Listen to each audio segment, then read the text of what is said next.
distinguished and honorable professor, dear Mr. Lecturer, university staff, and our students. Today we have next initiative, next conference, an agenda, and our visitor, the Professor Kostecki. I hope that it's what we do. And I would try first to introduce himself. Actually, his background is very rich, volumes of pages. So I will try to figure out some essential points and present it. So, Mr. Kostecki, his professional career has focused on research, education, and training in environmental contamination with an emphasis on human and ecological risk assessment and risk management. His work includes soil ingestion estimates for children and adults, establishment of scientifically sound cleanup levels of soil, reliability of soil contaminants, fish as toxicological models from contamination assessment, and assessment and management of petroleum contaminated soils. Dr. Kostecki has developed and conducted over 45 conferences, workshops, and courses both nationally and internationally, and has made presentations at over 100 national and international meetings. Since 1985, his conference at the University of Massachusetts Amherst on contaminated soils, sediments, and water has attracted over 10,000 environmental professionals from over 40 countries. Dr. Kostecki has published over 100 articles and reports, and co-edited and co-authored 25 books. Dr. Kostecki co-created the Association for Environmental Health and Sciences, formerly the Association for the Environmental Health of Soil, in 1989, and served as executive director. He helped found Amherst scientific publishers and so created 7 peer-reviewed journals: Journal of Soil and Sediment Contamination, Human and Ecological Risk Assessment, Journal of Phytoremediation, Journal of Environmental Forensics, Journal of Child Health, Non-Linearity Journal, and Journal of Medical Risk. In addition, Dr. Kostecki co-created the International Society for Environmental Forensics in 2004. Since September 2003, Dr. Kostecki has served as Vice Provost for Research at the University of Massachusetts Amherst. And now, Dr. Kostecki at Harvard University, and we're honored to be invited you here to presentation.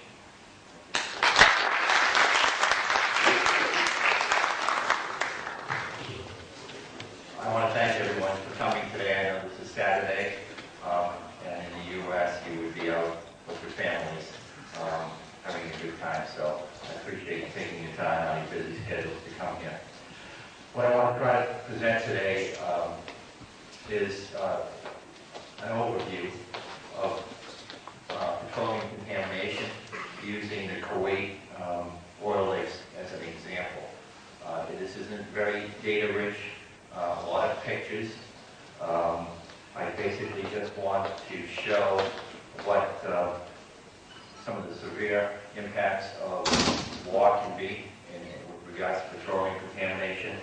I also want to touch upon how we would look at that in the U.S., the process of risk assessment or risk analysis to determine what level should be cleaned up, and then just basically leave you with a couple of thoughts at the end.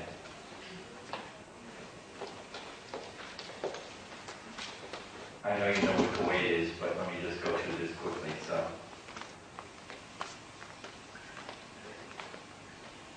I've been working in Kuwait since 1994. That was about 3 years after the Iraqi invasion. Kuwait is south of here on the Persian Gulf. It has a population of about 2.5 million, probably now. The oil fields in Kuwait,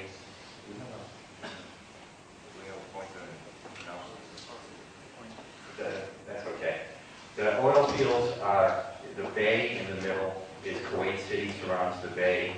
The oil fields, there are two major oil fields in Kuwait, in the north of the city, and the major one is south of the city, the Bergan field. As you can see, it outlined a little bit in gray there. Kuwait City is a city of about 1 million people, 750,000 or so.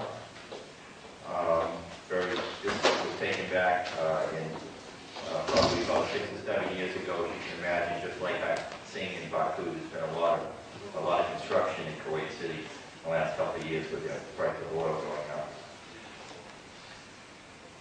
On August 2nd in 1990, the Iraqis invaded Kuwait. This is a long history of invasions back and forth over probably 100 years or so.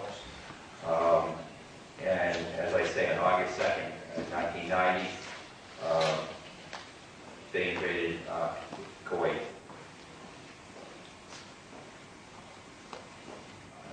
The United States, I guess, and the Allies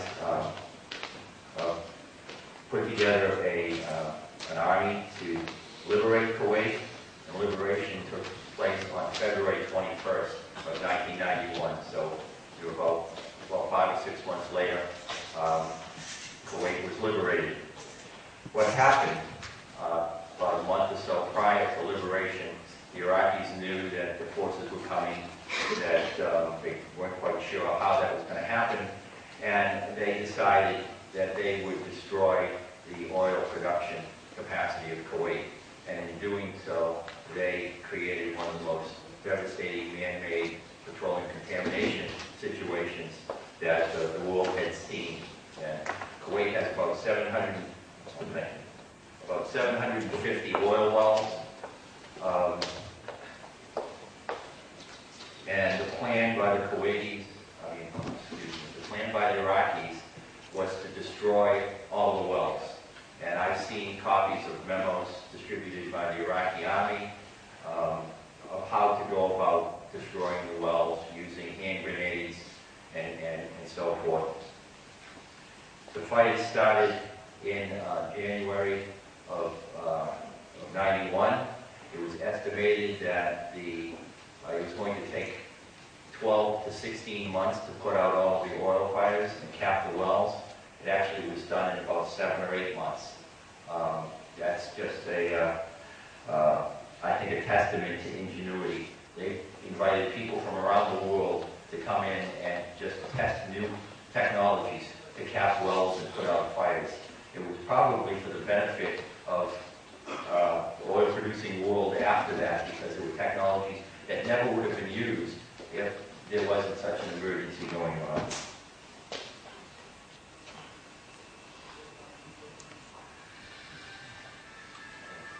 This is playing some music here, but that's okay. I didn't know how to delete the music part, but anyway. Kuwait oil production is very unique. I don't know if it's unique, but it's particular. All of the oil wells in Kuwait are artesian. You don't have to pump the oil out of the oil wells. I don't know if that's the case here in Baku, but there it just comes up natural. The oil fields are also about 300 meters above the shoreline. So once it rises naturally, it flows through the pipelines by gravity to the terminals. That becomes important because once you break a pipeline in Kuwait, the oil just flows naturally. And that's what led to what was referred to as the oil lakes. The petroleum releases were referred to as the oil lakes problem of Kuwait, which is unusual that you would assign such a non-serious term to a big pollution problem and call them lakes, oil lakes. You can see here, this was, I think, about 9:30, 10 o'clock in the morning. They went for months without seeing the sun. The oil wells, the 750 oil wells, probably about 650 were on fire. There were about 100 that just spewed oil that didn't ignite. Ultimately, it burned off about 500 million barrels of oil during that time period. It's estimated anywhere from 100 to 200 million barrels of oil were released into the environment. Another 15 to 20 million barrels were released into the marine environment in the Persian Gulf. This is an oil well that was either the flame was put out or it never ignited, and it would just continue to flow. You can see they're trying to collect the oil in oil ponds next to the wells, and it just continued for months. Here are the oil pipes, distribution pipes in Kuwait. This is in '94. This is after it's been restored. But what happened was the tanks just went over the oil pipes, broke them, and the oil, because of the artesian pressure, just continued to flow over the countryside. These are storage tanks. This, again, was in the late 90s. Those storage tanks represent about 6 million barrels of oil. This was interesting because at the time, the U.S. uses about 16 million barrels of oil a day. So it gave me a chance to look at the volume.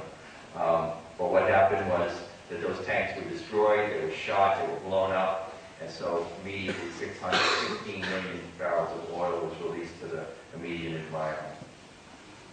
This is a picture from a plane showing the landscape of Kuwait after this. That's all oil. In the forefront is the collection ponds. In the back, it's just the oil being released. It hasn't soaked into the ground yet. And then in the back, you can see what looks to be dry areas, but that's just what they refer to as tar creek, or tar. Just as far as the eye can see in the oil fields, just devastation. Now, the thing that was interesting to me as an environmentalist was that things happened right away that one might appear was an emergency situation of environmental importance. But the actions that occurred immediately really had nothing to do with the environment. The actions that happened immediately was to recover as much oil as possible so it could be sold. This was resources. Kuwait only resource after the 30s.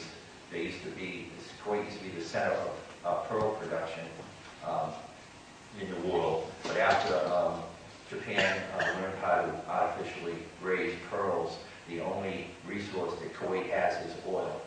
So they were collecting this because it was money on the ground.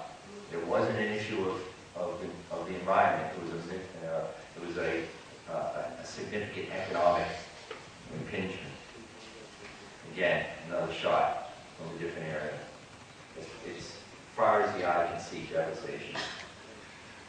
There were other problems. The Iraqi army did not just take everything with them when they left. They had landmines that they had planted. There was a lot of tanks, grenades, munitions left behind that was then covered by the oil as well. Again, this is oil. This is an oil lake, and here is some transport vehicles captured in there. I took these pictures. It was in 1994. So this is 3 years after the liberation, and it was still, to this day, there were still oil lakes, and still cleanup was taking place 3 years later. And again, tanks, a lot of munitions there. Here's an example of some of the munitions that were taken. Some of them were recovered from the oil lakes. So even to clean up the environment, you had to, people lost legs, arms, their lives because of munitions that blew up as they tried to collect the oil. As a matter of fact, I was in Kuwait in 2002, and there was warnings about landmines and unexploded munitions in the desert in 2002. So it still hasn't been cleaned up completely. This is Tar Creek. You can see that the gray area, there's a line right here. This is all Tar Creek. This was a lake at one time.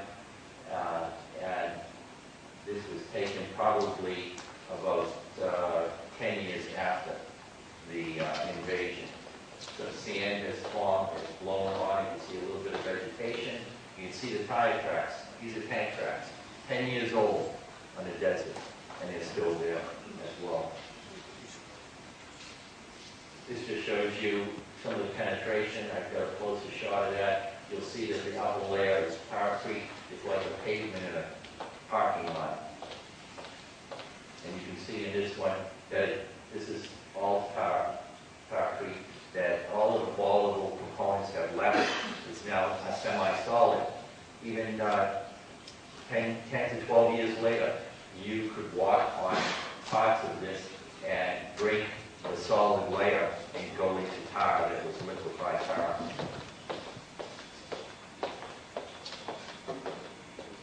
There was tremendous environmental devastation to the wildlife.